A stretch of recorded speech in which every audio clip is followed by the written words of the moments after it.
we go live, or? And let's just clap right now. Why not?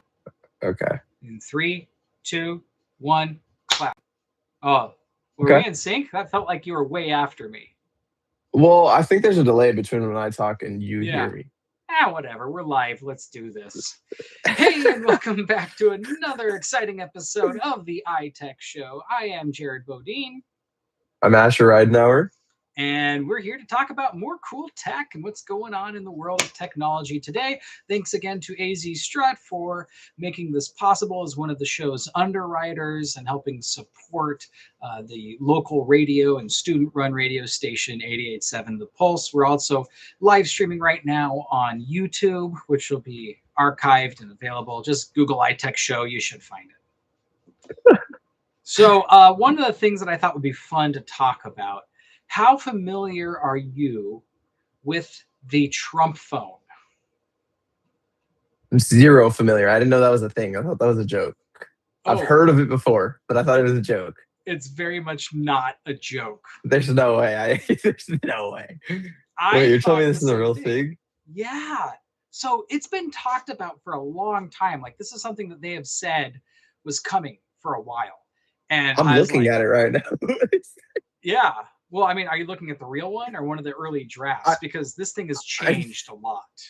Okay, I don't know if it's the real one or not, but what? Okay, explain it to me. Yes. What is going on here? So a while ago, the Trump people, whatever you call them, they came out and said they're going to offer a Trump phone and Trump service, like their own service provider. I'm on the page right now for it. I'm on the enrollment page for it. I might need to do it. Yeah. Now, back in the day when this was a thing, they actually launched the service a while ago, and they are like one of those sub-provider providers, like Mint Mobile. Mint Mobile is owned by T-Mobile. Yeah. But people don't really know that. I mean, it's not like a mystery, but it's just not the most well-known thing, right? And so turns out the service is just fine. It's as good as any other. Boost is one of those sub carriers. Yeah. Do you know if they're T-Mobile too? Like they're owned by T-Mobile? Boost? I think no. Trump Mobile. Yeah, they're using T-Mobile on the back end. Okay. So if you get Trump Mobile, you're on basically T-Mobile, but you're on one of their partner providers, which does have some caveats. But that's the same with any of these sub providers. I was gonna say, yeah. Yeah, go ahead. I was just gonna say, don't you get like if you're on like T-Mobile or something, or I mean like Mint Mobile or whatever, you're like second to a T-Mobile. Like if there's too much traffic, it prioritizes T-Mobile versus. Is that right? That's exactly what major the downsides are. Is you're lower in the service tier. You're not calling T-Mobile for tech support. You're calling whoever your local provider is. And yeah, if there's network congestion, you get the low end of that because you're not with a premium provider, but you're paying a lot less, and there's other ones. There's consumer cellular. Ted Danson is the spokesman for that one. There's even like real niche ones like Patriot Mobile is one of them. I don't know if you've heard of that one. Like I've never heard of that. No. Yeah, there's a lot of these like weird ones or just real niche ones, and that's what the Trump one is. But they also announced their own hardware, the Trump. Yeah, I'm looking at it right now. The T1. Yeah, the T1, Trump one. And when they first announced it, they had like these renderings that were just clearly like iPhone 15s that have been like mocked up in like Photoshop. Like that's what they made it look like. Then they decided not to do the iPhone ripoff, and then their mock-ups they started advertising looked like a Galaxy S22s. Yeah, that's what it looks like. Well, the ones that actually shipped are actually some sort of Motorola style ripoff now. Last I've heard, or what people like identified it as. I don't know what I'm looking at right now, but I can list out the specs if you want them. Yeah, do that. Okay. It's got a model T1 phone gold version. The key features include a 6.78 inch AMOLED screen. Yeah, OLED. 120. Right? Yeah, I know. 120 hertz refresh rate. That's actually pretty decent. 50 megapixel main camera plus an 8 megapixel wide camera. Something else. It can go 2x like zoom, I think. It's got a 50 megapixel front camera, 5,000 milliamp battery with a 30-watt quick charge, fingerprint sensor, AI face unlock, Snapdragon mobile, like the Snapdragon chip, and of course it's running Android. So I'm just going to cover your image with the phone for a second, so anyone who's on our YouTube stream can see what it looks like. That's the model that actually shipped. I'm on their site right now, so I think we're looking at the same image. Yeah, but it's actually more of a Motorola style one. It's not. They did release other renders that looked very much like a total ripoff of. Well, I mean, they were of an S22, but this one is one that actually shipped. So yeah, I mean it. The thing that makes this phone interesting is one, a lot of people thought this thing is never coming. Like people were thinking they were getting ripped off because you had to pay a deposit to get this of $100, right? Yeah, which isn't a lot, you know, for a product release. That's actually it's actually pretty good. Yeah, it says the promotional price is $500. Yeah, I mean that's mid-tier and spec-wise, they're not bad. They're not bad. I don't like how they don't have the memory listed. That worries me. Well, the biggest issue is that it's an Android. That's a problem. That is an issue. That is an issue. Although, didn't you just get off the Android platform finally? Exactly. I'm off it. That's the point. You hated it that much? The hardware I was using, I think, did a lot of the heavy lifting in my experience. I had That's true. You did. Yeah. Yeah, it was a flagship Google Pixel 9a Max. It was a decent phone. And it made the operating system experience better. But in the end, it was nice to go home to my iOS experience that I'm used to. So, but there was speculation that this phone would never come by a lot of people. And some people were like, hey, I paid for this. I really feel like I should get my money back or something. Like it was starting to get a little sketchy. But here we are. They did it. You know, they actually released the phone. Now, I don't know how many people have it. I know that CNET, that is my favorite. You have to at some point, not right now, but after this, you have to go and watch CNET's review of the T1 phone, the Trump phone. Wait, so who's CNET? Is it? I'm assuming a YouTuber. You've never heard of CNET? I've never heard of CNET. Oh, Asher. Oh, what? Not all of us were born in your time. I just realized that in my camera, I'm showing an old mic flag for a radio station I used to work for. It has nothing to do with us. I should cover this or something. Change it to, yeah, that's old. It's nothing to do with us, but I should drape something over it.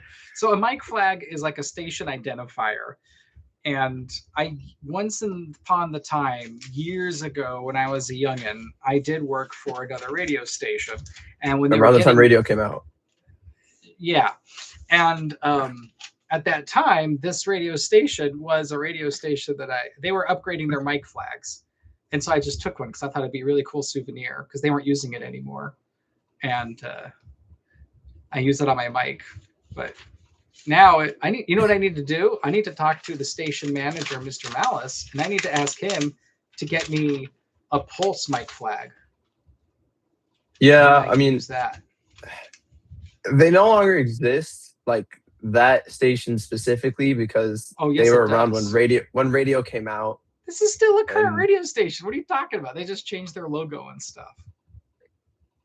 But I have my fan on, so it's blowing the heck out of this thing, so it keeps uncovering it. I'm assuming they're on AM, right? Like they were around before FM. How old exactly do you think I am? This radio station is on both AM and FM, actually. Yeah, they started out on FM, or I mean AM. They're still on AM too, but they're also on FM. You were starting to get into the radio space around the 1800s, right? Like late 1800s. Before radio existed, yes. No, the foundational science began in the late 1880s. That's when the radio came out. It was the 1880s. Yeah, but that's Okay, sure. And then commercial released in 1920, but I'm sure you were like Johnny on the spot when it came to that one. Yeah, yeah, I was. Yeah. But it was really hard in the Great Depression to afford transmitting. So that was a problem. Yeah, that would be pretty depressing. Yeah, it was. Anyway, back onto stuff that actually matters. So CNET, which is so embarrassing that you don't know, is one of the better tech reviewers out there. They're huge. It's like, what is it? Like, where do you see them? On the website CNET. So Yeah, so why would I know the letter that? C and And then then net. Type that into your browser right now, young man.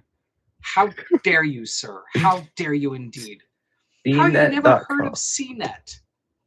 They're one of they're one of the OGs. They've been doing tech product reviews since before YouTubers were the idiots that they are now. I mean, yeah, that's why I don't know about them. Yeah, jeez. I wasn't around in your time. Oh wow, there's some pretty good stuff on here. And they have tech articles. I actually get a lot of good suggestion ideas and topic ideas from CNET. I was gonna say, is this where you get your ideas from? It's not the place, but it's a source that I utilize on occasion. Yeah. Huh. Anyway, the CNET was the second confirmed outlet to get a T1 phone from Trump Mobile. And the review for it is hilarious. I can tell that the guy that they got to do the review, he didn't say anything political, but I have a strong hunch he is not a fan of 47.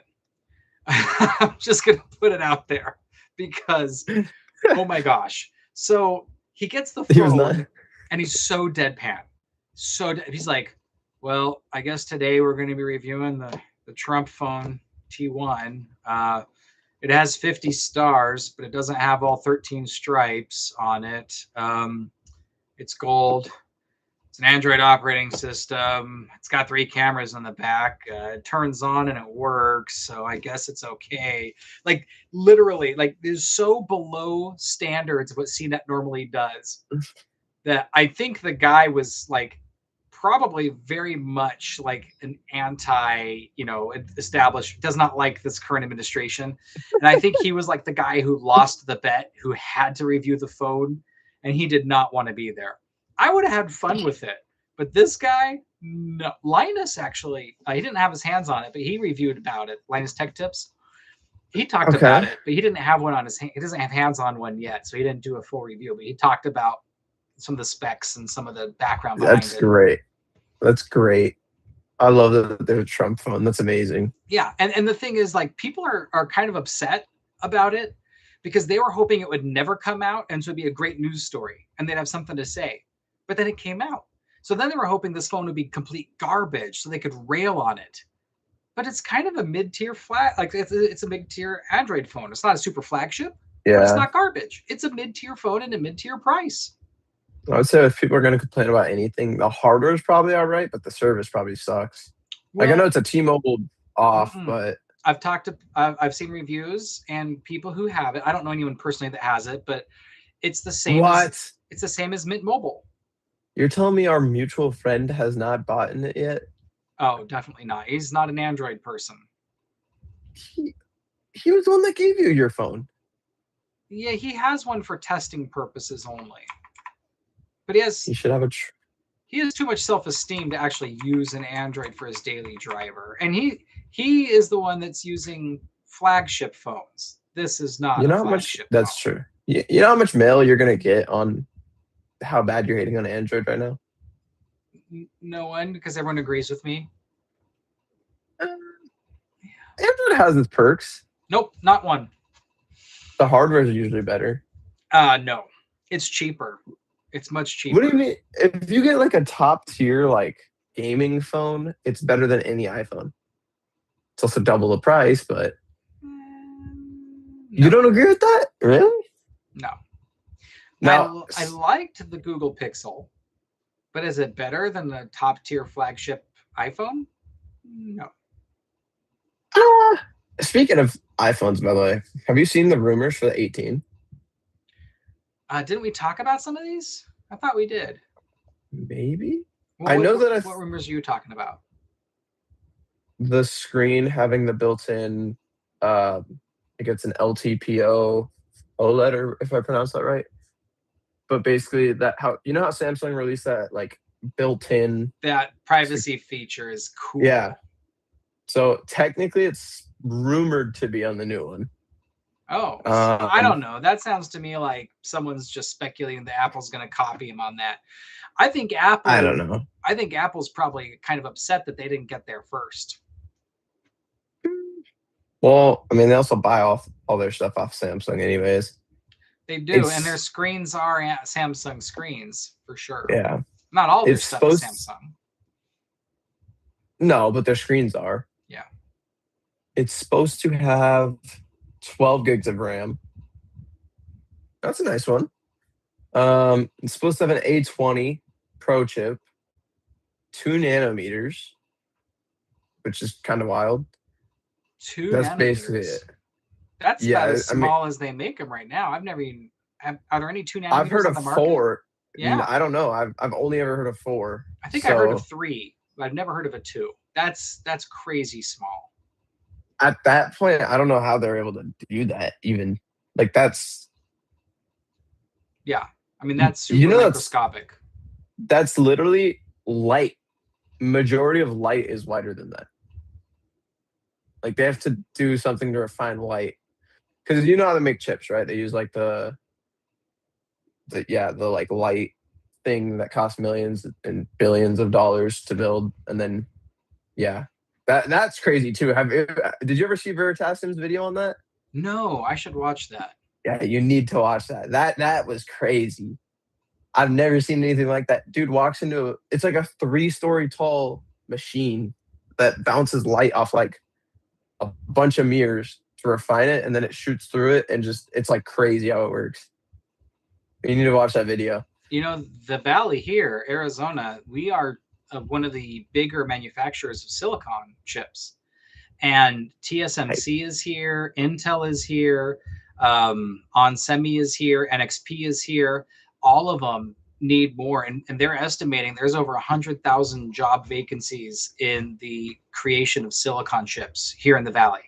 Huge opportunity for employment if you're looking for it.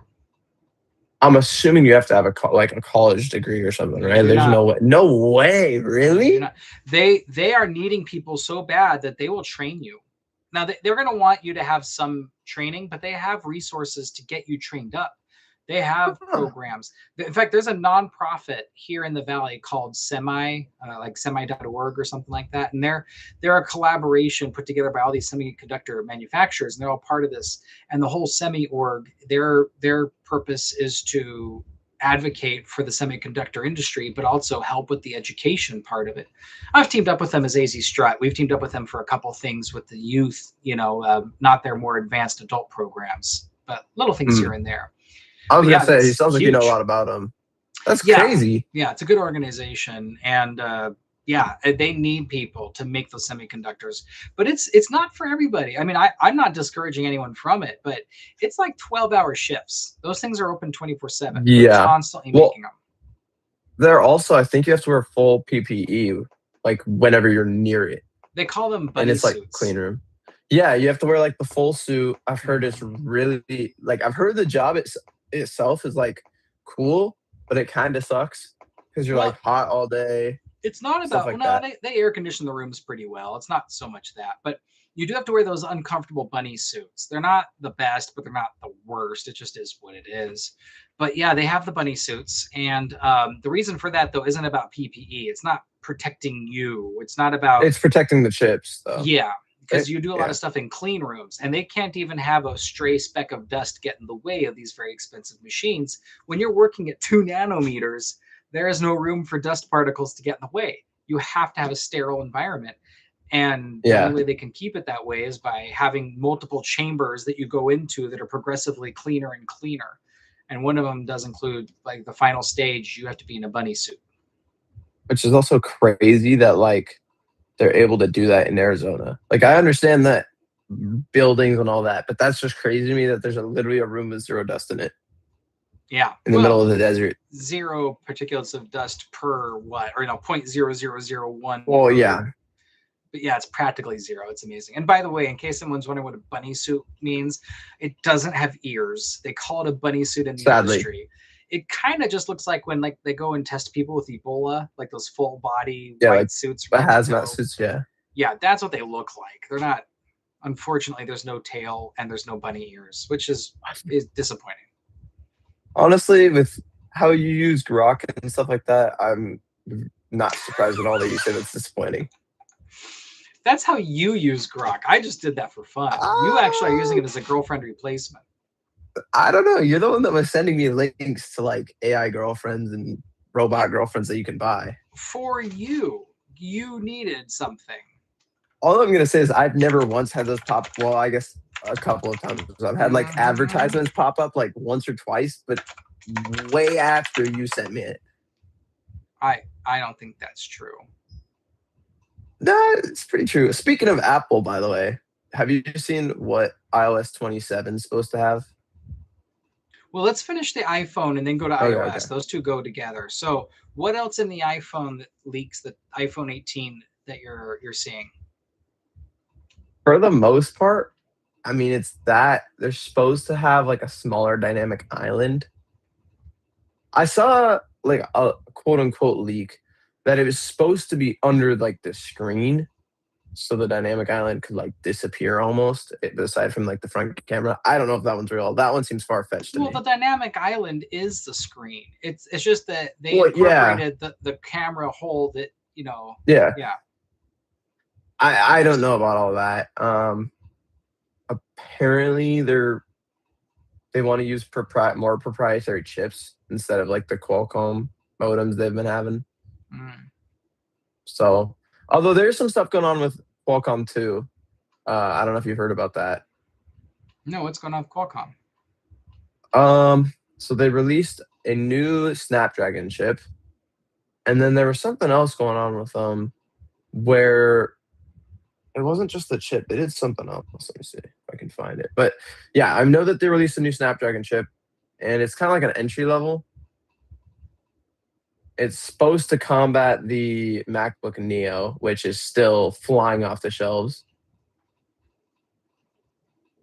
Have you seen how fast those things have been going? Mm-mm. Dude, the MacBook Neos, I see them everywhere. I've heard that Everywhere. they've been successful, but I actually haven't run into one in the wild yet. I've run into, I think, 2 so far, which doesn't sound like a lot, but yeah. But I have heard, they're being quite successful. They're taking off, and people are interested in them. yeah, I heard that they're actually like it's starting to become a concern because the whole reason they did the MacBook Neo was because they had too many A16 chips, right? No. Well, they wanted to explore a new market space, and they also had like a backlog of A16 chips from their phones because then it sells many phones, so they thought they're okay. So they were like, let's just throw it in a laptop. So they did that, but the problem is now it's concerning how fast they're selling because they're starting to run out. That's funny. I didn't know that was the inspiration. Yeah, I'm pretty sure. For it. I'm pretty sure that's the inspiration. I don't know if Apple will actually say that, but that's kind of what everybody's kind of figured because they had like an extra 7 million plus chips that were just sitting on a shelf, basically. Wow. Yeah, for the most part, I'm just seeing that Qualcomm is jumping into the AI space more and more. Like go figure. Everybody's jumping in that space. Have you seen?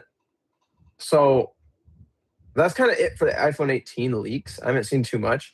Did you see how everybody got super mad? And this is like a leak. This was like way long ago leak, but that they were going to use the MagSafe charger. I don't think it was ever a real thing. On the laptop? No, it's like they're going to make a new MagSafe charger for the iPhone 18. I don't think it was ever a real thing. I think it was like a joke. Well, there was an upgrade recently from the Qi. So you know what Qi chargers are? Yeah. Yeah, QI is how it's spelled. That's the name of the official standard that's adopted for a standard of wireless charging. And Apple phones have been Qi compatible for a long time with the actual standard. And that ring of magnets around it was called MagSafe, right? And that was their special branding, and they added the magnets. That's not part of the Qi standard. But people love it so much that Qi 2, the new standard that's out, does include the magnetic ring around it. That's part of the new standard for Qi 2. And Apple's new iPhones are Qi 2. So maybe people thought that was why they're thinking that it's part of a new MagSafe standard. I don't know.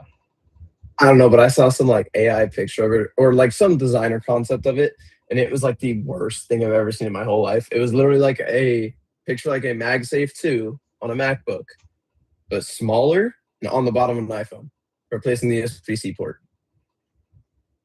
It was pretty gross looking. Yeah, it was pretty gross looking. But apparently it's not real. No, it's not real. There's no way. But with iOS 27, it's supposed to like feature around Siri. I guess they're focusing up on Siri, or at least that's what's rumored to do. That's what some leaks say. Are they finally going to make Siri good? Because that's what I'm saying. Siri sucks. Siri sucks. It really does. You know, Siri is super old too. Do you know when Siri came out? It's like 2012. It was with the iPhone 4S. The S stood for Siri. iPhone 4S. So what? 14 years ago? Oh my God! Wait, was that right? Something like that. Well, they skipped a year, so it might have been 2013. Well, they didn't have a 9, but they have had 10 and 10S and then 10R. So I don't know. And then one year they went from 5 to 5S. Like that was the next year. They didn't go a number up then. So there's, it's not a clean number exactly of number of model versus how many years they've been out. Yeah, I mean it's closer than most, but nonetheless 2010. Okay. October 4th. Yeah, and it's been terrible ever since it released. It was kind of cool back when it released because it was like the first one to do it for the most part. I don't know if there was any other ones at the time, but yeah, I don't know. I genuinely don't remember the last time I used Siri. Really? I might use it for like get directions to hear occasionally, but half the time it'll misunderstand you. Yeah, my problem isn't that it misunderstands me. It's not great for that either. My problem is that it never gets my question right. Like it doesn't, like when it pops up text and it shows on the text what it heard you say. That part it gets right, but it doesn't do what I want it to do. It doesn't get my response correct. Its response is not correct. I'll ask for, directions. I'll say, I don't know about that, or it'll just not. Or searching the web or something. Do you want me to try Chat GPT? And I'm like, sure. And then it comes back with, well, I can't. And I'm like, well, then what good are you? I hate Siri right now. It is hot garbage. I think they did make Siri's voice recognition better because it was such a joke for a while that it was like horrible in understanding you. But just because it understands me doesn't mean it does what I want it to do any better. It still doesn't. If you ask Siri like a somewhat, like you could literally ask Siri, let's see, what's a random question? How far away is the moon from the sun or something? I actually think 90% of the time it'll say searching the web or searching Google. Let's find out. All right, let's see it. Okay, here we go. Get my phone out. How far away is the Earth from the sun? It's the moon from the sun. Yeah, it gave me the answer. It says it's 92 million, almost 93 million miles. Okay. How far away is the moon from the sun? It says it's 150 million miles. All right, we got to think about this. What's a good question to ask? See, it's weird. Like it's an actual. Yeah, like when you try to come up with something, it's like, oh, it'll work. But when I actually need it for real things, then it fails. I know, and it'll be at the worst time too, because like 90% of the time when you're using Siri, you're driving or doing something where you're not able to look at your phone. Yeah, it's when I need And it to then work that it doesn't. yeah, and Apple Intelligence is just as bad. Like it's horrible. I don't. Is Apple Intelligence and Siri the same thing? I don't even know what the difference is between them. No, I don't think it's meant. Actually, technically, what I was asking for was Apple Intelligence. But if I say, "Hey Siri, tell me a joke," it does activate just like the same. Huh. Here's the joke, by the way. I finally got around to reading that Stephen Hawking book. It's about time. I got it. It was horrible. You don't get That it? was I got it because Stephen Hawking did a lot of stuff with time. Did he? Kind of. I mean, he did more stuff with black holes than I think time. Yeah, but the name time was in the books, so the word time was in the name. Anyway, A Brief History of Time is one of his books. So here, I got an AI response for you. Apple Intelligence is not a replacement for Siri. Rather, it is the underlying AI engine that supercharges Siri. With Apple Intelligence, Siri gains on-device contextual awareness, the ability to act within and across apps, and seamless opt-in to third-party AI models like ChatGPT. But even then, every time I've tried to have it forward to ChatGPT, I get an error message. I've seen it. No, I've seen a couple of people do it, and the best part was like 3 days after Apple Intelligence released, what people did was this, because Apple Intelligence was like super hyped up to be like the next ChatGPT, but for iPhone and all that. Yeah. And it was great because like 3 days after Apple Intelligence released, you'd have people going, they'd install ChatGPT and they'd say, "Hey Siri, ask ChatGPT this question," because nobody trusts it. And my Siri just activated over there. Let me try that. Turn Hey off. Siri, ask ChatGPT how far the sun is from the moon. Okay, it says working with ChatGPT. And it came back with an answer this time. See, it never works when the stakes are low. It never has problems when the stakes are low. It only fails me when I actually need it to work. I'm jealous because I don't have Apple Intelligence. I only have, since I have a 15 base. You have a 15 base model? Mm-hmm. I didn't know that. I'm getting the 18 when it drops though. But can't the 15 use Apple Intelligence? 15 Pro. Are you sure? Are you sure that's positive? True? Positive. Oh, that's it's only the ones with the I know it's only the ones with the action button basically. But I when I get the 18 when it releases in September, or at least that's when it's supposed to release, I do want to try these AirPods with it because I have the AirPod Pro Gen 3, which have the live translation thing, and I've never tried it. I haven't tried it, but I want it. But I think mine are Gen 2. That's why I haven't tried it yet. Yeah, so I want to try it. I'm going to Europe in a couple weeks. I really buy some. Yeah, I was gonna say maybe I should get me some new headphones and try that out when I go around Europe. I will say these are like the most comfortable AirPods on the planet. You think they're significantly improved? They look identical, I thought. They look identical, but they use a different type of. So normal AirPods use like rubber headers. These use rubber with silicone mix. Oh, so the ear tips have more of a sponge. Oh, that sounds Mm-hmm. good. Because I'm having a problem with mine. So I have Gen 2 Pros, and are they C or no? They're USB-C, so they're like 2.5, I guess. Yeah. But they I can't get them to fit very well, and I've actually been running and had them fall out of my ear while I'm running.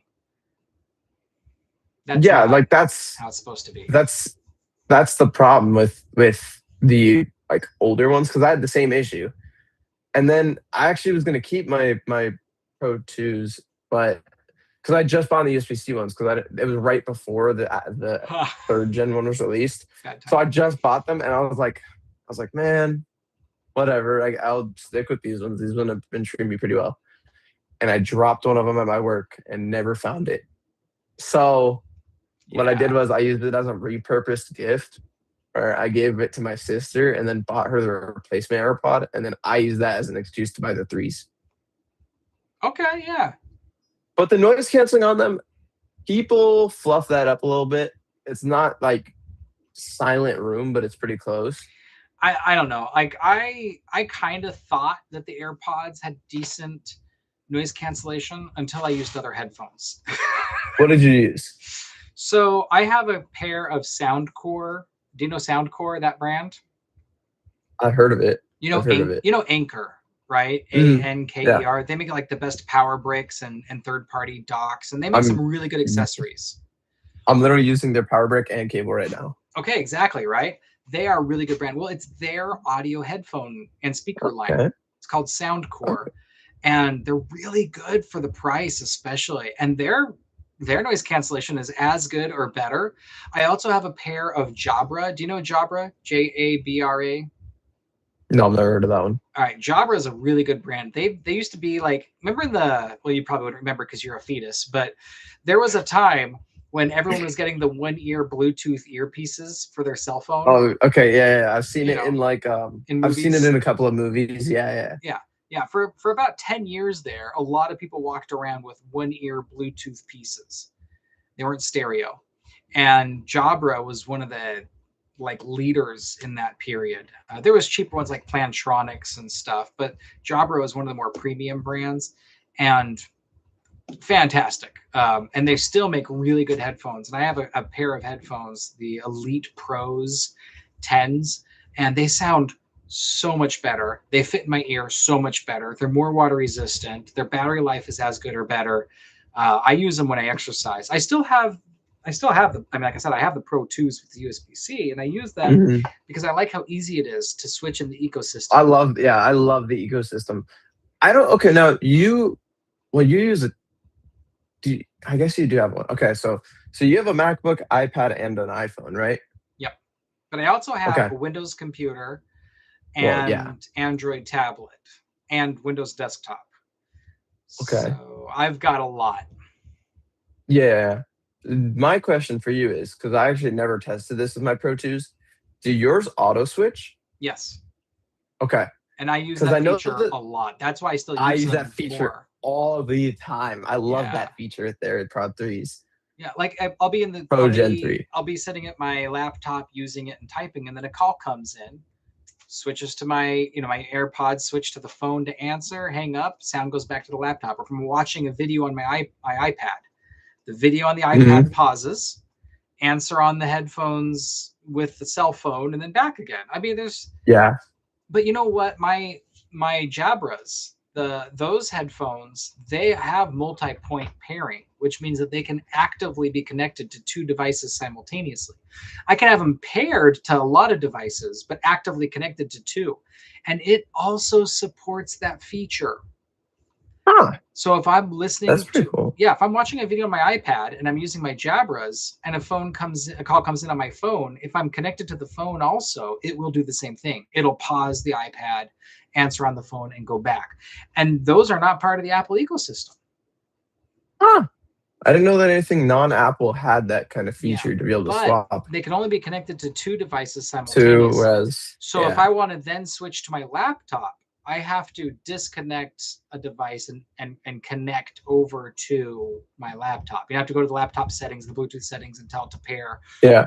I don't have to like create the pairing. Like if they've been paired at least once before, I can still connect them, but I just have to connect them in the settings. So it's I don't know. It's not that bad. And so I like having both headphones, and I switch back and forth a lot. Every morning I start with my third parties, and then later in the afternoon I switch to these, which is weird. I know not everyone's like me, but that's how I do my day. No, I'm a big AirPods person just because I like the convenience of being able to literally just carry around like a little box and you have headphones basically. Well, and I will. Go ahead. I was just going to say a different story. You can go first because it's longer. All right. So back when I was on my fasting of Apple devices and went Android, I kind of had to use those Jabras. Because that's the thing is that's the problem with Apple headphones is they're designed to work with Apple devices. Yes, you can find a way to make them work with non-Apple products, but like Bluetooth with them is not it. Right. They're It not breaks great. half the time. Yeah, it So breaks half the time. I did actually have to rely a lot more on my non-Apple headphones for that month and a half, or actually it ended up being like 2.5 months. So what were you going to say about your experience? Oh, so I will say, like okay, so they typically have a really good connection. Like AirPods, you won't really hear breaks. Yeah, However, I go to a very popular gym, like very popular. It's one of the busiest in the state. Um, EOS. That's my guess. yeah, but the one off of Baseline and Ellsworth Mm. is like a super busy one. Like it's like a super big one, and I go at like the 4 to 5 mark where everyone's there. I can't walk like more than 3 feet from my phone without my AirPods either disconnecting or breaking up. Like it's bad. Because there's so many There's so people. many devices. Yeah, Oh, it's crazy. weird. It's the only place I've ever seen have that much interference. I've had my phone in my Huh. pocket. I've had my phone in my pocket and still catch interference. I've been at like stadiums and never had that problem. So that's I so don't know weird. how. Yeah, I have no idea how there's like that much, but I've never seen that in my life. I think it's because everybody there is using AirPods for the most part. Yeah, and I guess that kind of makes sense too, because like if you go to a game or a stadium for like a concert or something, people have their devices with them, but they're not actively using their headphones usually because they're there to hear something, right? Yeah. But in the gym, people are typically not talking to each other as much. Like they are using their headphones. So Yeah. maybe that would explain it. But that is weird to me. I know. I've wanted AirPod, like the Pro Max or whatever, like the actual over the ear headphones. Yeah. Wanted those for a while, but I'm not willing to spend $500 on it. Right. I don't, and you know what? They're good. So our mutual Apple friend, he has them, Yeah, of course. of course. And I borrowed them, and they do sound good. They do. But I have a pair. The ones I'm using today. These are not like right now. They're not my daily drivers or my regular ones. These are ones that the band is starting to break on top. These are kind of my backup ones, and they are Bluetooth. But Okay. I hardwired these just for the sake of the show, and I haven't charged these things in a long time. The battery's probably long dead. But my current headphones are Soundcore, the brand I was telling you about by Anchor. Okay. Yeah. I compared his to mine side by side. Mine had better bass response. They sounded Ah, punchier. They actually sounded really good. I would say for noise canceling, they were a close match, maybe a slight edge to his Apple Maxes. But but yours weren't five certainly, hundred dollars. yeah, exactly. Mine were like, I think I paid even less than 100. I think they were like 89 on sale. They might go up to That's not 150, bad. maybe 175 when they're like regular price. But yeah, they're a fraction of the price and they're really good. And the batteries last like 40 plus hours. I've never had the batteries die on me once because I always That's eventually end up just, crazy. yeah, because I'll be like, oh, it's been a while. It's been like 2 months. I should probably charge these things. They last forever. When I go on like long road trips and I get tired of hearing my kids' iPods in the background or, they're Bluey or whatever the heck they're watching back there. I don't want to Louis? I don't want to hear any of that mess. I do not want to hear my kids video games and you know what I mean? Like that background Yeah. noise. I can't do a 24-hour road trip with the kids listening to that garbage. I'll put those things on, make sure they're on, play some music, have noise canceling. I'm in my own little world up there. It's great. You know, Now for reference, okay, I do listen to music like a lot, like an unhealthy amount. Like do you know what Spotify Wrapped is? I know it's Spotify. Oh, that's what gives you like your stats for the year. Yeah, Yeah. I had almost 100,000 minutes, How many but I only minutes are started there in a listening. year? I don't know, but I only started listening to music like Hey Siri, how many minutes are there oh in a year? 1 year is 525,949.2 minutes. So there's about 525,000 minutes in a year. And how many minutes did you yeah, spend listening to Spotify? almost 100,000. That's a fifth of every day. I said it was a problem. I think this year will be more too, but More? A fifth of yeah. every day? What do you listen to? You must hear a lot of repeats. Oh yeah, What are you listening to? depends on the day. You know, like at the gym, if I'm going for like a personal record, of course we're throwing on Katy Perry. That's a Yeah. Well, Firework. Actually, I like Chain to the party in Rhythm. That's an what? underrated song. If you wanna go with someone else too, you got Party in the USA. You got Yeah, no. To me, that's not a workout song. what? That's a song It can be. I'd play it at a high school dance. I would not listen to it as a Wait, running song. you're telling me at like okay, wait, do you drink energy drinks? Not really. Okay, yeah, see that's another problem I'm having lately. How many I've been energy down. drinks? Do Oh, you have it's like been bad. one for every minute that you listen to Spotify? Not that bad. Do you have more than one energy drink a day? Currently, yes. More than I two a was day? doing good. Yes, I was doing good for a while, and then I Mm. stopped carrying. 3 a day? Depends on the day. You have about 3 a day on average, give or take. Yeah, How many milligrams of caffeine are in your I've been average energy drink? like 200 to 300. I thought like 50 in a can of Mountain Dew was a lot. I've been having like close to a gram of caffeine a day, which is really bad for you, and I don't recommend it. No wonder why you're not sleeping. I thought it was because you were busy. It's just because you're too riddled with caffeine. You're like a chihuahua just shivering all the time. Well, so I was like super tired this one day on one 7-hour shift.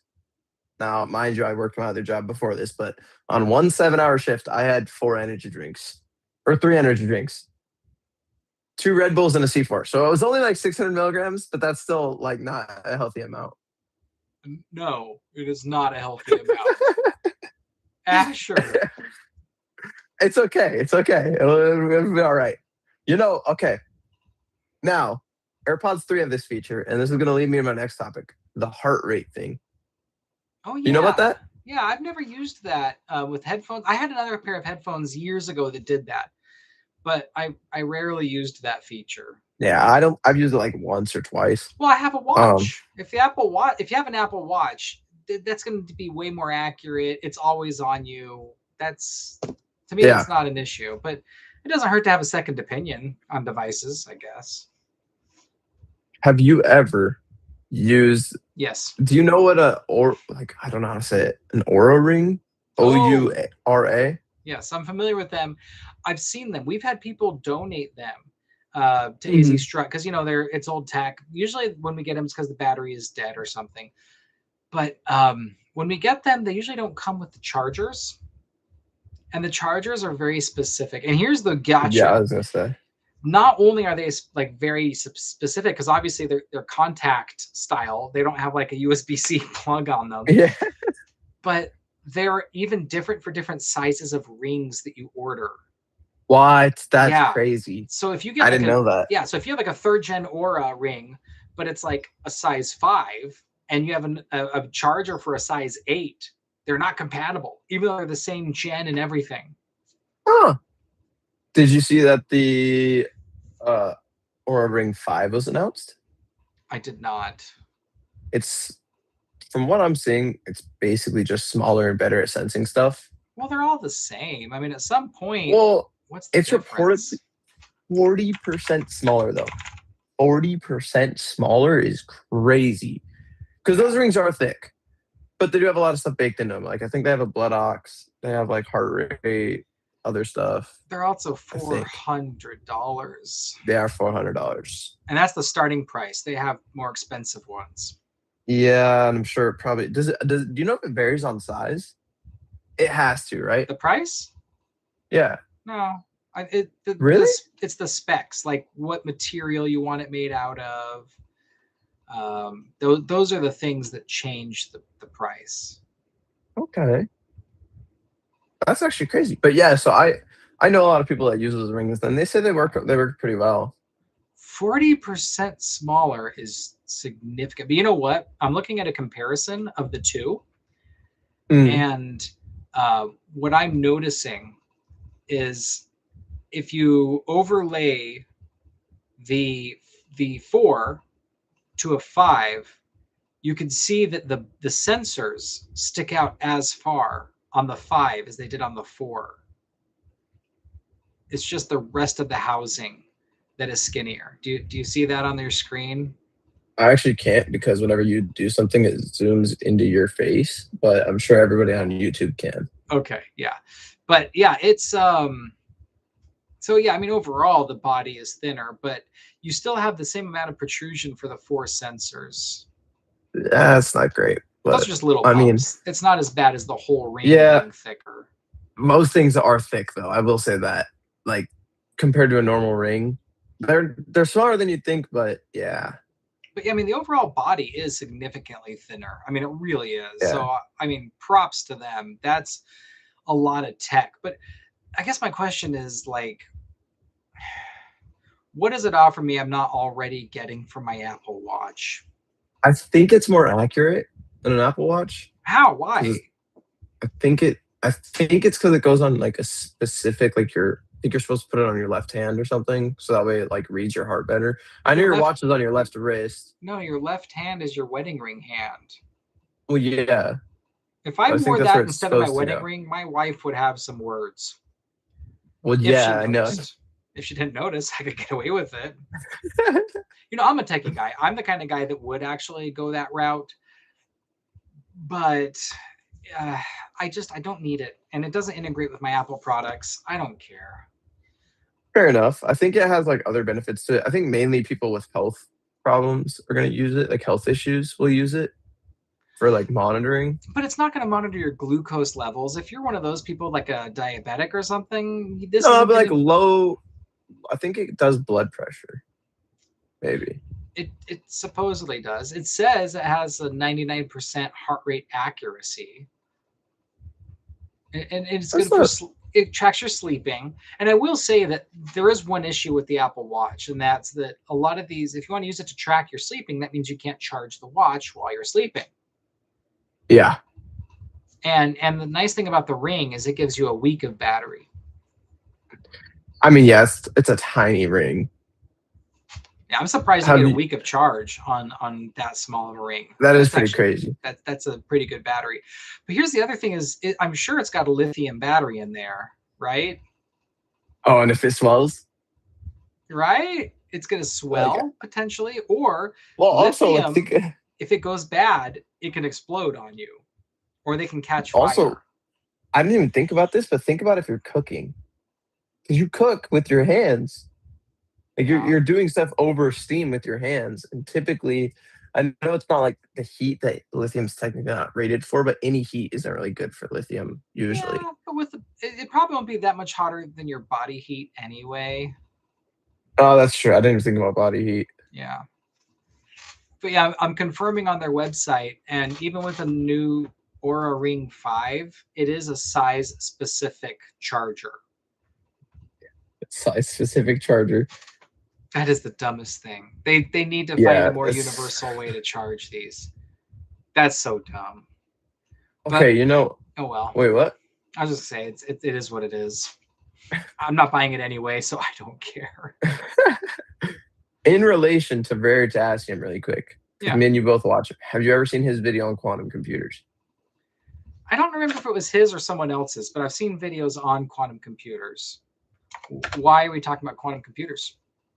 Did you know IBM has announced that they're planning to invest about $10 billion into a quantum computer over the next like 5 years? So they want to have one by 2029. Okay. The first large-scale error-free quantum computer. Well, that error thing, I think the very nature of quantum computing is always going to give you errors. I think by error-free, it's because they use like a form of ECC. Like error correction. Yeah. Whatever. But that slows down the gains that you make from quantum computing. With how fast quantum computing is, though, you could slow it down by like a lot and still be faster than. Because have you ever seen it where it's like it'll take like what we would consider a supercomputer nowadays, like 10,000 years, and quantum computers will do it in 5 minutes. Oh yeah, but again, the accuracy is part of the problem with them. Yeah, but also I think heat, also they generate. Yeah. They have to like have liquid cooled, like nitrogen cooled systems and everything. Yeah. Well, it has to be near absolute zero, like negative 200 something degrees. Yeah. If it has to be in a clean room, like an ultra clean room. It has to like be shielded from radiation because like even about how like solar rays and stuff can like hit a computer and flip a bit. Yeah, it's not like an everyday occurrence, but on the quantum level, it can be more of a problem. Yeah, so that's the whole thing behind them. But yeah, so they want their now by 2029. I don't know about that. Also, that raises a huge problem for cybersecurity. Because quantum computing can hack passwords and stuff faster. Well, like instantly, basically. Well, not instantly, but significantly faster. Could you imagine hash cracking with a quantum computer? Like a rainbow table type of thing, or yeah, even like a brute force attack, change one digit. It's not going to take it 10,000 years like it would for a. Yes, but that's you often have these lockout scenarios. That's the thing about brute force attack. If you have an X amount of multiple failed attempts, you have a lockout period. So that lockout period gives you enough time to be notified that there's bad attempts and no one can sign in for a while. So you have ways to there's other ways to worry about to fix that brute force attack problem. So that's why quantum computing won't necessarily be too much of a problem. Well, it doesn't have that though. Credit cards. Credit cards usually don't have that. And when you can mix any number with any other number, eventually you'll get it. Yeah, but credit card transactions take a long time to process through the network and for the credit card side to actually process the requests. The quantum computer would just spam the credit card side. But it basically cause a denial of service because it would be too many requests. The credit card machine wouldn't be able to respond as the quantum computer with that speed. So it would. I still think it wouldn't. I wonder if there's some way else that they do it. But I know that cybersecurity is like a big problem with it. Another thing too is I don't know. Have you ever cracked a password in Windows before? Yes. Like, that it's been a long time. Like by taking the hash out? No, I can't remember all the other way. I've done other ways. I've done it through backdoor access, backdoor accounts. I've done registry setting changes. I've done other things. Yeah, I've done so there's Windows Login Unlocker. If for anybody that's like logged out of your computer that's not BitLockered. If the computer's BitLockered and you try that, you will lock yourself out. Yeah, so I would say it's really not that hard. If you can pull the hash for a password out of a Windows computer, like it's just over because you just run that through a rainbow table and it's and so we should probably back up a little bit on what this hash and rainbow table stuff is because not everyone listening knows what the heck we're talking about. Let's start with hashing. So here's the weird thing about the way passwords are stored on Windows actually Linux computers too, all computers. When it asks you what your password is going to be, you type in your password in straight text into your computer. Your computer receives that text, but it does not store your password in plain text. It makes it too obvious. So it runs it through a math algorithm, and it comes back with a result of a specific fixed length. That is called a hash. So your computer stores passwords in the special folder, and instead of actually storing the password, it stores the computation output of a computation, right? So they call that a hash. That's what's stored. But that is stored in plain text. It needs to be in order to be viewable by the login page. And then every time you go to your computer to sign in and it asks you for that password again, when you type in your password, that password is not sent to the computer. It runs the same mathematical computation to get that output, and it matches the output that you just put in with what it saved earlier. That way, if someone ever sees your saved password, they can't guess it because those hashes are not reverse lookupable. You can't look at someone's hash and say, oh, I know that hash. It's, I don't know, password 123, although people have tested password 123 enough that they actually know what the hash is for that. But every time you run a different number, a different letter, a different sentence through these computations, you get a whole different hash. And you can't just take that same hash and run it back through that same math in reverse and get what it started from. It's just, that's not the way they're built. They can't be done that way. So yeah, I don't understand how that works, but I do kind of at the same time. Like I know that that's not like I know that it won't work that way. I know you can't reverse a hash. But at the same time, like everything you know about math tells you that you just do the opposite process and you get the original input. Yeah, there's something different about it. But there is a way to, so that's where your rainbow tables come in. So I might not be able to take the hash. I can get access to that file. I can see your hash. I can see it in plain text. And it's usually some sort of hexadecimal thing, you know, B, C, 438 or something. And it could be long. It could be like 128 bits, depending on what math problem or algorithm you're using. But you can't reverse that in, but you can say, okay, well, let's take the letter A, run it through there and see what I get. And then you take that hash that you made and you say, okay, does that match the same thing that's stored for that password? If it doesn't, you know the password is not the letter A. Then you run the letter B, see what that hash gets you, compare that. It takes a long time to do that, but it's not that long. Computers can do those things really quickly. The problem is, so that is sort of the best way you can sort of do what's called like a reverse hash, is you can run what you think might work and compare the output and see if they give you the same result. And so yeah, the alphabet, basic passwords, people have run those computations and they've created a sort of database of all of these words and all these things. If you run those through the algorithm, this is the list of hashes you get. So then all you have to do is run a comparison of the one you were able to pull up onto someone else's computer against this database you've created. And if you find a match, you can see, what did I run to get that hash? Oh, it was password 123. Now you know that person's password. This is also where a birthday attack or collision attack comes into play. Do you know what those are? Mm-mm. You don't know what birthday attack is? Okay. So well, I assume it's like a library attack of some kind or a database attack? No. Kind of. So a birthday/collision attack is commonly referred to as a birthday attack. Is actually based off the birthday paradox. Have you ever heard of that? Mm-mm. Okay. So, man, you didn't know this? I'm surprised. Okay. Today the student becomes the teacher. I know. Okay. So the birthday paradox, just to start off with, basically, if you get a group of 23 people in the same room, there's a 50% chance that one of them will have matching birthdays. Even if it's less than 30 people? 23. Once you hit the 23 mark in one room, you have a 50% chance of them having the same birthday. That doesn't make any sense because there's 365 days in a year. Right. But think about it. So like say one person is born on June 1st, the next person's born on April 2nd.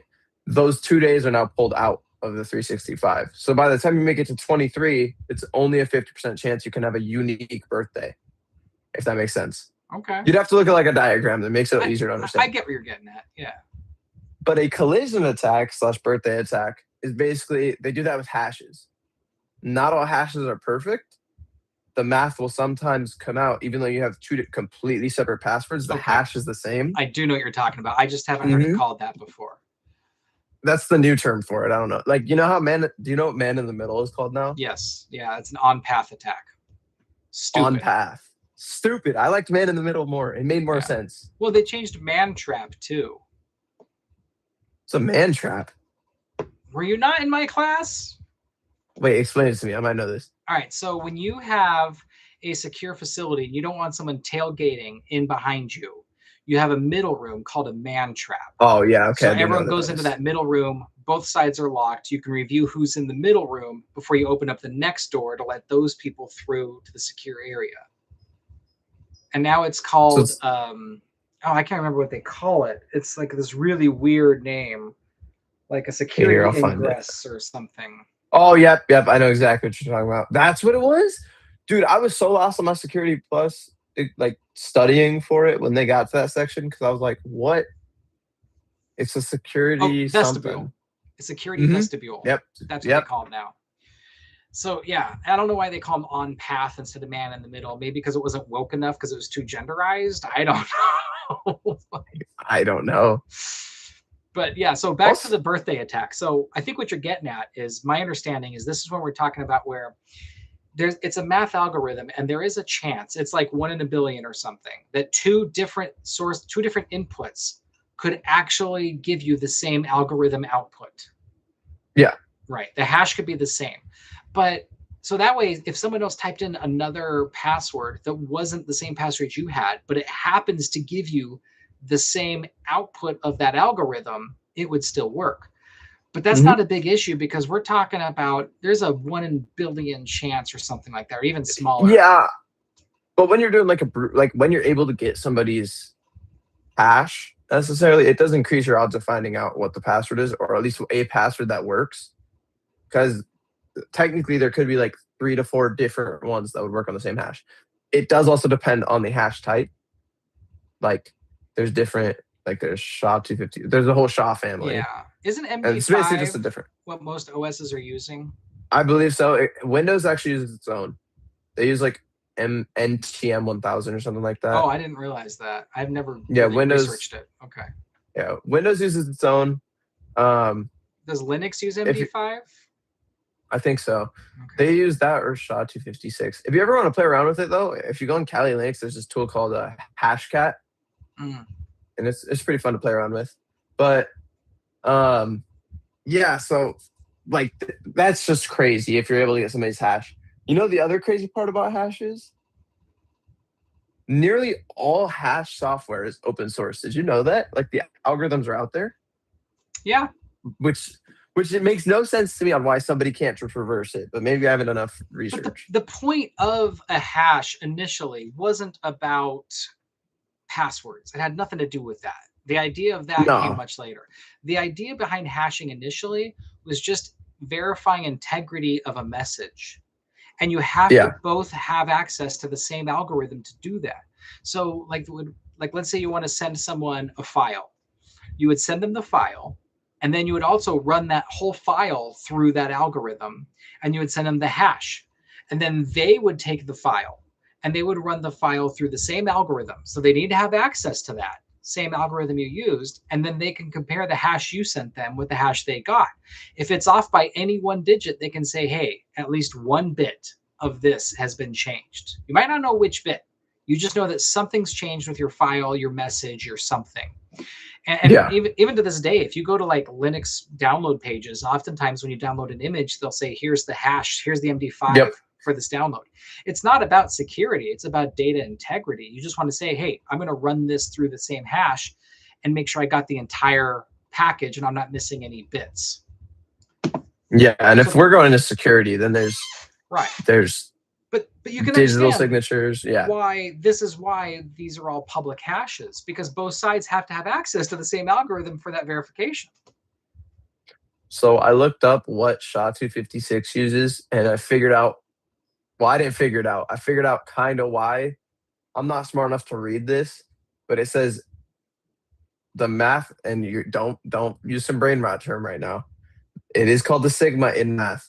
Oh, geez. Sigma to the power of sigma to the, what's that called? When the power is on the bottom. Do you remember what that's called? Overpower? Sigma is it? Overpower? So your sigma divided by power or overpower? Is that what it is? Okay. Equals ROTR squared, parenthesis A. There, I've never seen a crosshair symbol in math before, but okay. Crosshair symbol, I don't know what that's actually called. ROTR to the power of 13, A. Crosshair symbol again, ROTR power to the 22nd, A. And that's one part of the 3 parts. Well, yeah, because part of it is too that you have to, my computer just dinged. I need to get Windows updates. I'll get it later. Thank you very much. Part of the thing that makes us unique too is these numbers would go on at different lengths, but anytime you do an algorithm, you always get a result that is a fixed number of characters. So they also have a rounding thing too to make sure that you always get the right amount of characters, or it's so many bits long. Like SHA 256 means you're gonna have 256 bits of data. So you're always going to have the same length. So they always have to figure out how do you round, where do you truncate it. And I think that's why you get those repeats. Because otherwise these could be indefinitely long repeating numbers, and then that wouldn't work. All I know is that the hashing is a super useful tool for both security and integrity. And I don't understand how it works, but the good news is nobody really needs to know how it works because it just kind of does its own thing. But like you just said, it's going to be a problem in quantum computing, possibly, because then If you can get could the hash. possibly you could possibly reverse a hash now. Yeah. Well, either reverse a hash or just brute force a hash real quick. If you like, think about it. If you could get, because the problem with rainbow table and brute force attacks is they take a while. Rainbow tables are much faster, and they are. And rainbow tables don't trigger any lockouts, because with the brute force, you're trying a password, you wait for a result. You try the next password, wait for a result, and it logs an attempted login as unsuccessful. And after so many unsuccessfuls, it can lock out. With a rainbow table, you never have to guess because you have the hash. Yeah, and so you make sure you have a matching password before you make the attempt. And it can do that comparison way faster depending on the speed of whatever computer or device you're using to run that. It's going to vary on what you're running it on. I mean, rainbow tables still can take some time, though. Oh, I mean, yeah, but they're not that bad. They can run those comparisons pretty quick because you're not waiting for an authentication. And hashes can go pretty quick. If you have a powerful enough computer, you can run hashes pretty fast. So, like, what have you broken into now? I want to know. Like, legally, of course. Oh, customers' computers who've locked themselves out, or other employees who've locked themselves out of their company computer. Mostly that. Have you ever done it with a BitLocker system? I don't think so. Dude, BitLocker, I gotta give them props. BitLocker is a very, very, very secure. Yeah, I think we talked about that last show. But people do poo-poo on Microsoft products all the time, but that's just because they don't. Me being one of them. No, me being one of them. I hate Microsoft products. It's way better than people give it credit for. It really I hate Office. I hate Office. I think that they're a little overpriced, and given the climate that we're in today, they could bring the prices down. But it's a good product.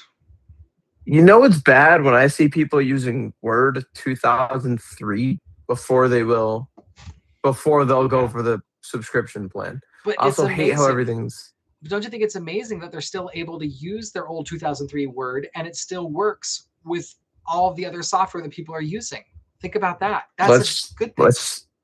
Let's just say there's a reason they're in there talking to me about Word 2003. Yeah, but look at what year it is, and they've gotten this far without any problems.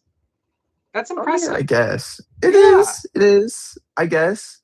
Could you imagine if someone was still walking around with a 2003 iPhone?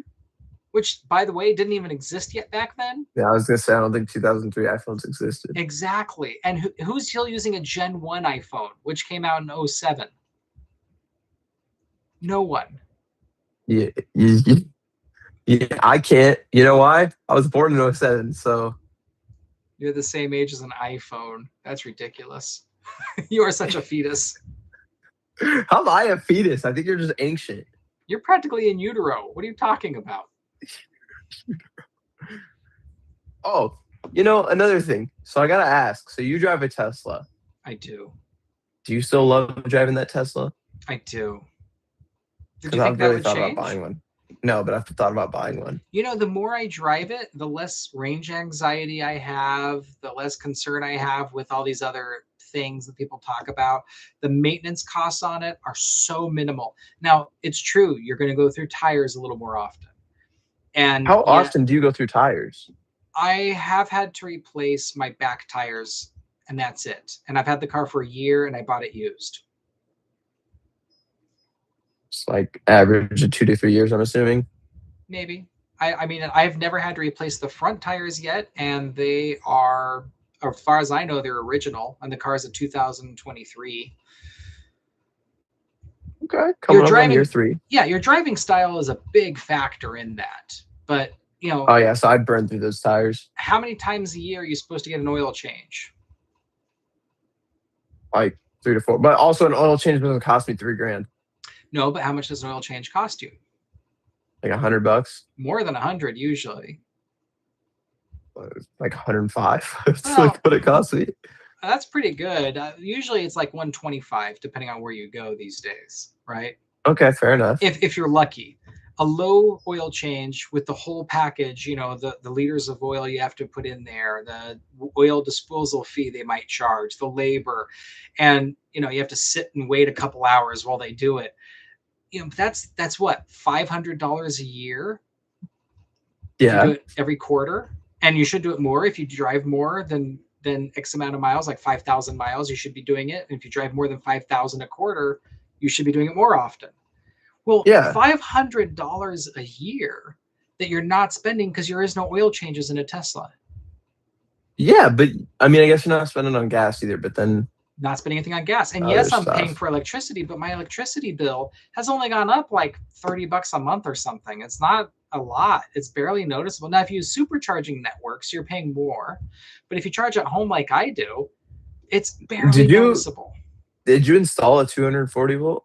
I did. Did you do it yourself or did you pay somebody to do it? No, I did it myself. Really? Was it hard? No, not too hard. I did have a friend who installed his at his house, and so he came over, and the two of us worked on it together. So he had some experience with it. But fortunately, where I park my car is on the other side of the wall from the house's electricity panel. So I only had to do like a punch through the wall and just get some, it was not hard, surprisingly. How does that even work? Because I'm assuming it's coming in at 120, right? So how do you? No. It comes in at 240? Yeah, your house power comes in at 240. I did not know that. I thought North America was 120 always. Oh, in the outlets it is, yeah. And you've got but I thought it came into your house at 122. No. And you've got two phase, I think it's like 240.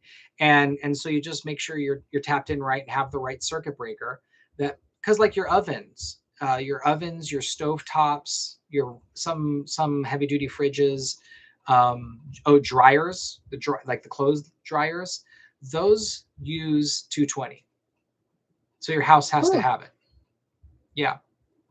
That's pretty cool. In fact, some people who already have a dryer hookup, like the power hookup for the dryer in their house, that plug is the same that a lot of these Tesla chargers will use. So if they already have a dryer hookup in their garage, they can actually plug their Tesla in there. They don't even have to get a new thing. Huh.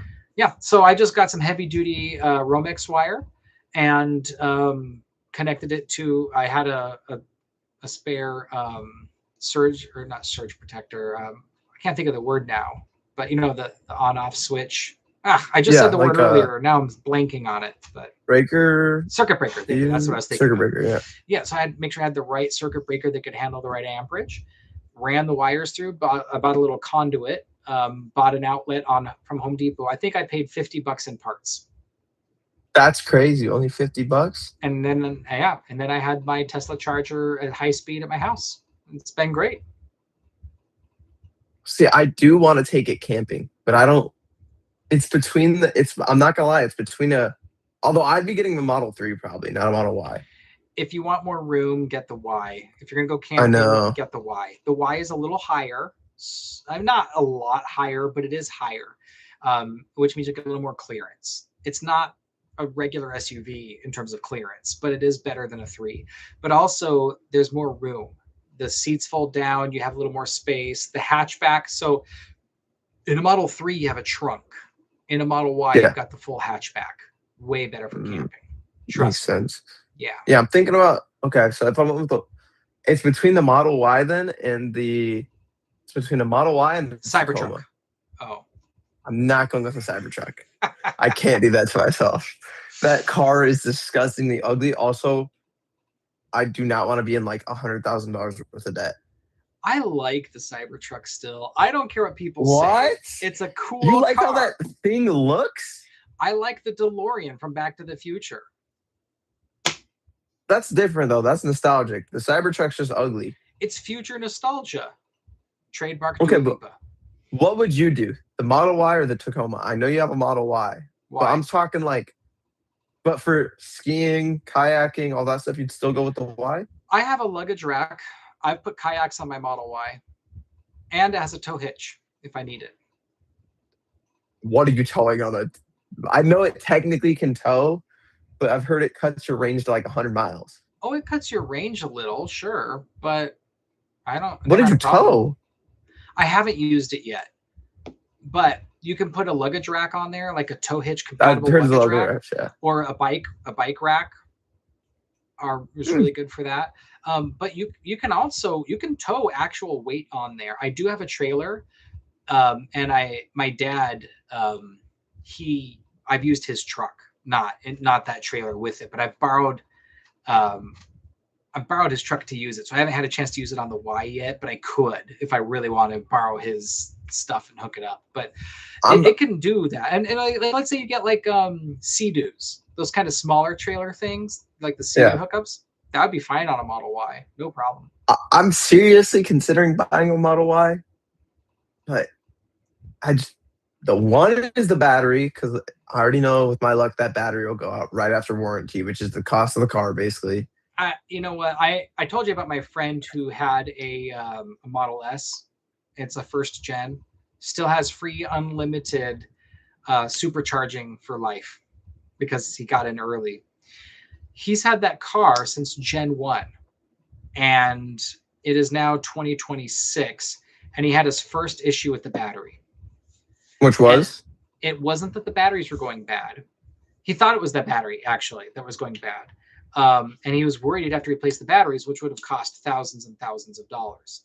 However, it was water got into the motors because some seals went bad, and um, he didn't detect that soon enough, and that caused, with all the water in the motors, it burned out the motors, and they weren't getting proper power to them, which is Mm-hmm. why it looked like a battery problem. But it was actually the motors weren't receiving the proper power, and it was expensive. He had to replace the motors entirely, and it was a Yeah, I few was gonna say thousand that's gonna dollars. be yeah. But he's had that car so long, the amount of money he saved on gas, oil changes, some of the other regular maintenance things. The transmission will never go out because there is none. It doesn't have one, yeah. Right. The engine never fails because there isn't one. No spark plugs need to be replaced. You're never going to have a cylinder blowout or anything. So that was the most expensive repair he's ever done. But he's You only do lose out on one thing though. what? Your dignity. No, you don't. You do not know what it's You okay, you of all people cannot talk. You drove a Prius for like. like Great ever. Prius. Not forever. It was like 6 years. It just happened to be the 6 years that you were in my class. You drove a Prius still. Yeah, and Your dignity. And it was a hybrid electric Prius. It also had the plug-in feature. That's why I got it. Was because I wanted the plug-in, but I wanted to have the gas override when I needed it. And you should have been in that car. It was a very comfortable, very nice ride. It was a gorgeous. And I got that car. I sold it back for about $7,000 less than I paid for it 6 years later. That's how well it retained its value. Yeah, that's pretty crazy. I will say one of the reasons I do own a Tesla is because like if there's ever a Ferrari on the street or something and we're doing a quarter-mile race, I win. Okay, and how does that mean you lose your like man points if you're blowing Ferraris off the line? In a Tesla though. I don't understand what the problem is with that. That's a real car. That's an awesome I would say vehicle. the only color that's acceptable on them is the one that you have, like that dark gray. Well, I don't know about that either. I don't think it matters. The blue is all right, I guess. But I don't like the blue. I like the white. I don't like the white. No, the white with the black accents isn't bad. Oh, the white looks terrible. If you have the black accents, like the different colored, like sort of a, black and white cookie style, it looks kind of cool. If you don't care about dignity or like looks, then Teslas are great cars. Teslas look good too. They look on good. the inside. On the inside. No, they look fine on the outside. They look all right. Yeah, they look They're good. like sleek cars. They are very sleek cars. I don't understand why you think there's a dignity issue with having a car that's better than anybody else's. Like, how is that a problem? It makes zero sense. I don't know if it's better. There's this weird, and I'm not the person to use the term toxic masculinity a lot because I think that's kind of a stupid cop out for anything you don't like. But it is sort of a stupid toxic masculinity type of thing. It's like, well, if it doesn't use gasoline, it doesn't count. Like, that's the stupidest thing. Why does that matter? If the car runs better, faster, and more efficiently, and way cheaper, and it's got way more torque. It's got way more speed. There is no downside here. Where is the loss of dignity? You can't tow like a heavy boat with it, which does suck. You can to an extent. It depends. You can tow a light boat, not a heavy boat. You could maybe, but yeah, it's not a semi truck, but it's a car. What are you doing that you don't? It's good. It's good. How much are Teslas right now? Like, I'm not buying one right now, but I just want to know. What Model Y, long range or what? Mine's a performance model, so it's a little more expensive. But just do it by standard, or actually maybe long range. I'd recommend long range. We'll do it. Okay, a used Model Y 2021 Tesla Model Y on Car Gurus with 41,000 miles. Mine's a 2023, but mine's worth like, what did I last see? 18,000 or something like that. Only 18 grand? I got a lot of miles on it, but yeah. Well, that's without the additions I have, like the tow hitch, okay, the rack on top. But yeah. Okay. Almost the same car as yours. This is just the long range version, not the other one. Yeah. Is 30,000 with 16,000 miles on it. Oh, the mine's got to be worth more than 18,000. I don't know. Yeah, I think yours is probably worth more. But yeah, I'm saying like consistently they're in the 20 to 30 range.